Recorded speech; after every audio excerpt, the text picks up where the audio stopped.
4টি দলকে ডেকেছিলেন এবং আজকে আমরা এখানে বোধহয় 8-10টি দলের শীর্ষ নেতাদেরকে ডাকা হয়েছে মিটিংয়ে, ইনক্লুডিং আমরা সহ সমস্ত রাজনৈতিক দলই সরকারের এই বৈষম্যমূলক আচরণ এবং পক্ষপাতের বিরুদ্ধে তীব্র প্রতিক্রিয়া এবং প্রতিবাদ দেখিয়েছে। কারণ ধরেন বিএনপি রাষ্ট্র ক্ষমতায় ছিল, তাদের এখনও রাজনীতির মাঠে তাদের একটা শক্ত অবস্থান, সেই ক্রাইটেরিয়া বিএনপির মতো একটা বড় দলের সাথে সরকার আলাপ করতে পারে তার কোনো ইস্যুতে। যে 4টা দলকে কোন ক্রাইটেরিয়ায় বড় দল কিংবা প্রধান দল হিসেবে তারা সিলেক্ট করলো এবং তার মধ্যে একটা দলের তো নিবন্ধনই নাই, সদ্য গঠিত হয়েছে। এবং এই অভিযোগটা মোটামুটি বৈঠকে উত্থাপিত যারা করেছেন বাকিরাও সমর্থন করেছেন যে সরকারের কর্মকাণ্ডে এবং ভূমিকায় দেখা গেছে যে তারা এনসিপির প্রতি একটু পক্ষপাত দুষ্ট ভূমিকা পালন করছে। তো এই রকমের একটা অভ্যুত্থানের পরে এত বিপুল জনপ্রিয় এবং জনসমর্থিত সরকার যদি কোনো দিকে হেলে যায় তাহলে তাদের প্রতি জনগণের সমর্থন কিন্তু সরে যাবে, যার ফলে আগামীতে কিন্তু প্রশ্ন তৈরি হতে পারে যে এই সরকারের অধীনে সুষ্ঠু নির্বাচন হবে কিনা। সেটা আমরা সরকারকে মনে করিয়ে দিয়েছি। অন্তত আমরা চাই যে আপনাদের পক্ষ থেকে একটা নিরপেক্ষ আচরণ এবং এই গণ অভ্যুত্থানের অংশীজনদের যথাযথ মূল্যায়ন, এই গণ অভ্যুত্থানে যাদের ত্যাগ তিতিক্ষা ছিল সেভাবে যেন মূল্যায়ন করা হয়, এটা মোটামুটি সব দলই বলেছে। আইন শৃঙ্খলা পরিস্থিতি নিয়ে আমি আমার জায়গা থেকে বলেছি যে চিটাগাংয়ে যে আইনজীবীর হত্যাকাণ্ড ঘটলো চিন্ময় কৃষ্ণ দাসের গ্রেপ্তারকে কেন্দ্র করে, এই তথ্য আমার মতো একজন সাধারণ নাগরিক আগের রাতে পেয়েছিলাম। গোপালগঞ্জে এই ঘটনা ঘটবে এটা তো আমরা আগের রাতেই সবাই আগের দিনে আঁচ করতে পেরেছি। তাহলে সরকারের আইন শৃঙ্খলা বাহিনী বা গোয়েন্দা সংস্থা যদি এটা আঁচ করতে না পারে তাহলে বুঝতে হবে হয় তারা ব্যর্থ, না হলে সরকারের সাথে তাদের সমন্বয় হচ্ছে না। ভবিষ্যতে যেন সরকার এই পরিস্থিতিতে সতর্ক থাকে এবং সামনে আরও নানান ধরনের সংঘাত সহিংসতা হতে পারে। আমার জায়গা থেকে আমি সরকারকে অ্যালার্ট করেছি, কারণ পতিত স্বৈরাচারী শক্তি বিভিন্ন ইস্যুতে গড়ে ওঠা আন্দোলনকে পৃষ্ঠপোষকতা করে বিভিন্ন ধরনের নাশকতা বিশৃঙ্খলা করতে পারে। সেই বিষয়ে আমরা সরকারের দৃষ্টি আকর্ষণ করেছি, তাদের গোয়েন্দা সংস্থাগুলোকে অ্যাক্টিভ করে এই বিষয়ে যেন তারা ভূমিকা নিতে পারে এই বিষয়ে যেটা আমরা বলেছি। বিশেষ করে আমরা যেহেতু জাতীয় ঐক্যমত্যের কমিশনের চেয়ারম্যান, আপনারা জানেন প্রথমবারের মতো এই ধরনের মিটিংয়ে উনি ছিলেন, সচিব ছিলেন ওই কমিশনের, যেই কারণে আমরা পরিষ্কারভাবেই বলেছি যে তাদের সামনে যে কমিশনের ভূমিকা আমরা দেখি যে অনেক ধরনের সিদ্ধান্ত দু একটি দল কি বলছে সেটার উপরে ডিপেন্ড করছে এবং তাদেরকে কনভিন্স করে একটা কনক্লুশনে পৌঁছানো বা সিদ্ধান্ত পরিবর্তন করার লাইনে যাচ্ছে।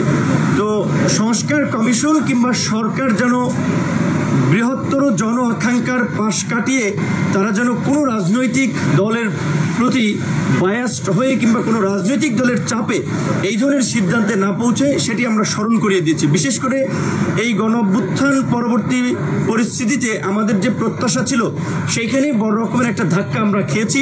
সরকারেরও জনপ্রিয়তা কিছু ক্ষেত্রে আপনার হ্রাস পেয়েছে, সেটা তো সরকারও বুঝে। গতকালকে আমরা যারা উপদেষ্টাদের একটা ছবি দিয়ে দেখলাম যে 5ই আগস্টের পরে জনতার বাহাবা নিয়ে আপনার আর্মির এপিসিতে যাচ্ছে সেলুট নিয়ে, আর গতকালকে জনতার রোষের মুখে 2 জন উপদেষ্টা 9 ঘন্টা ধরে অবরুদ্ধ। এই কারণগুলো সরকারকে খতিয়ে দেখার জন্য আমরা বলেছি এবং বিশেষ করে সরকারের উন্নয়ন কর্মকাণ্ড এবং সেবাকে তৃণমূলে যারা পৌঁছে দেয় সেটা হচ্ছে লোকাল গভর্নমেন্ট। লোকাল গভর্নমেন্টের জনপ্রতিনিধি না থাকায় একটা ব্যাপক বিশৃঙ্খলা হচ্ছে, প্রশাসন নিয়ন্ত্রণ করতে পারছে না এবং দলীয় সরকারের অধীনে অতীতে আমরা স্থানীয় নির্বাচনগুলোতে যে ভায়োলেন্স দেখেছি, ক্ষমতাসীন দলের প্রভাব দেখেছি, সেই জায়গা থেকে আমরা আবারও সরকারকে আহ্বান জানিয়েছি যে তারা অন্তত তাদের আইন শৃঙ্খলা বাহিনী বা প্রশাসনের ফিটনেস পরীক্ষা করার জন্য, যাচাই করার জন্য হলেও যেন স্থানীয় নির্বাচনের 2-1টি ধাপের নির্বাচন তারা করে। পাশাপাশি এই গণ অভ্যুত্থানের সবচেয়ে বড় স্টেক হোল্ডার বা অংশীদারদের মধ্যে ছাত্র নেতৃবৃন্দ অন্যতম। গত 11 মাসে আমরা দেখেছি যে আমরা যেটা বলেছিলাম যে একটা রাজনৈতিক ঐক্য ফোরাম করা, জাতীয় ঐক্যের ছাত্রদেরকেও প্রধান উপদেষ্টা মাঝে মাঝে বসবেন, তাদের সাথে আলাপ করবেন, বিভিন্ন বিষয়ে তাদের মতামত নেবেন। সেই ক্ষেত্রে বৈষম্য বিরোধী আন্দোলন ছাড়া কিংবা এনসিপি সংশ্লিষ্ট ছাড়া অন্য কোনো ছাত্র সংগঠনের নেতা বা ছাত্রদের প্রতিনিধিদেরকে বোধহয় সরকার কখনো ডাকে নাই, তাদের সাথে মিটিংও হয়নি। আমরা এই 5ই আগস্টের পূর্বে এই বিভিন্ন ছাত্র সংগঠন যারা এই গণঅভ্যুত্থানের নেতৃত্ব দিয়েছে তাদের শীর্ষ নেতাদের সাথে অন্তত প্রধান উপদেষ্টার একটা মতবিনিময়ের আমরা প্রস্তাব রেখেছি। প্রধান উপদেষ্টা আমাদেরকে সামগ্রিক প্রেক্ষাপটে আশ্বস্ত করেছেন সংস্কার যে কোনো মূল্যে তিনি বাস্তবায়ন করতে চান।